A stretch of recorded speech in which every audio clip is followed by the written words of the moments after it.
Wel, de griepepidemie die is begonnen. We kijken altijd naar het aantal gevallen van acute luchtweginfecties. En we zien nu een sterke toename van het aantal luchtweginfecties. We hebben inderdaad de drempel overschreden. U hoort het, de griep is definitief in het land. Afgelopen week gingen in België zo'n 246 personen op de 100.000 met griepsymptomen naar de huisarts. De drempel voor een epidemie ligt op 140 personen. Nog opvallend is dat er abnormaal veel patiënten met een longontsteking kampen. Dat bevestigen verschillende huisartsen en onder meer het Sint-Trudo ziekenhuis in Sint-Truiden. Daar is vandaag een piek vastgesteld. Een longontsteking staat niet per se in verband met het griepvirus. De variant van de griep die nu de ronde doet, kan wel voor complicaties zorgen, zoals een longontsteking. Een griepvaccin bestaat altijd uit heel veel verschillende griepvaccinstammen.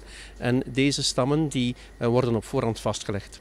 De ziekte die wordt veroorzaakt door opnieuw andere griepvirusstammen. En het kan zijn dat er wat variatie optreedt en dat de match die er is tussen de vaccinatiestammen niet helemaal is met de stammen die de ziekte veroorzaken. En dat is nu heel waarschijnlijk het geval. De start van de epidemie is ook te merken in de Limburgse ziekenhuizen, waar de drukte massaal toeneemt. Zo ook in het ziekenhuis Oost-Limburg in Genk.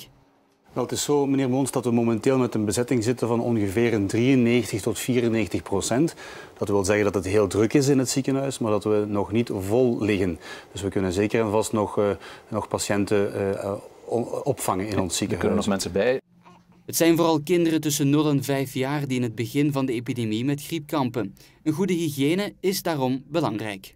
We raden aan goede hoest- en nieshygiëne. Dat betekent dat je een papieren zakdoekje gebruikt als je moet niezen of hoesten en achteraf dan ook weggooit. En dat betekent ook dat we goede handhygiëne toepassen. Handen wassen of handen ontsmetten is ook nuttig.